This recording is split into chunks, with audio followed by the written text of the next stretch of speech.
चंद्रपुर के Chanda club मैदान पर 3 दिवसीय कृषि महोत्सव के साथ उप वर वधु परिचय सम्मेलन का आयोजन 27 और 28 दिसंबर को किया गया है। तो आइए जानते हैं इस संबंध में ली गई पत्र परिषद में विस्तार पूर्वक क्या जानकारी दी गई।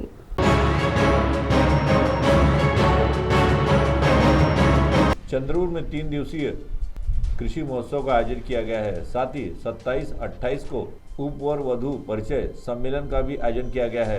इसका आयोजन धनोजय कुनबी समाज मंडल की ओर से किया गया है। इस संबंध में विस्तारपूर्वक जानकारी देने के लिए एक पत्रकार परिषद ली गई।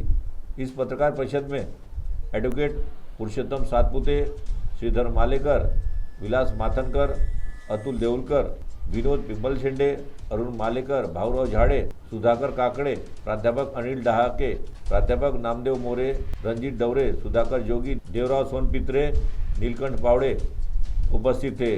तो आइए सुनते हैं इस कृषि सम्मेलन के संबंध में एडवोकेट पुरुषोत्तम सातपुते ने विस्तारपूर्वक क्या जानकारी दी।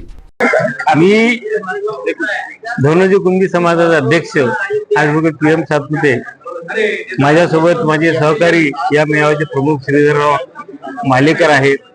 नंतर आमचे सेक्रेटरी श्री अतुल देऊळकर आहे।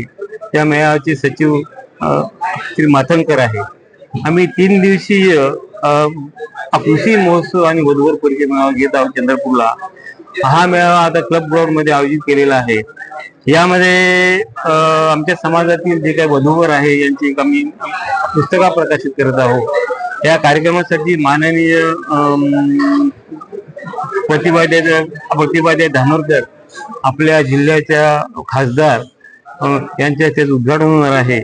आम्ही या निवडणुकीमध्ये साही क्षेत्रातून आणि वनी क्षेत्रातून जे आमदार निवडून आलेले आहेत त्यांचा सुद्धा आम्ही आज सत्कार ठेवलेला आहे।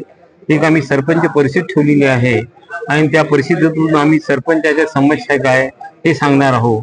नंतर आम्ही कृषी विषयावर एक आम्ही परिसंवाद ठेवलेला आहे आणि त्या ठिकाणी आम्ही कृषी तज्ञ सुद्धा बोलवलेला आहे आणि त्यांचं मार्गदर्शन आमच्या कास्तकाराला लाभणार आहे।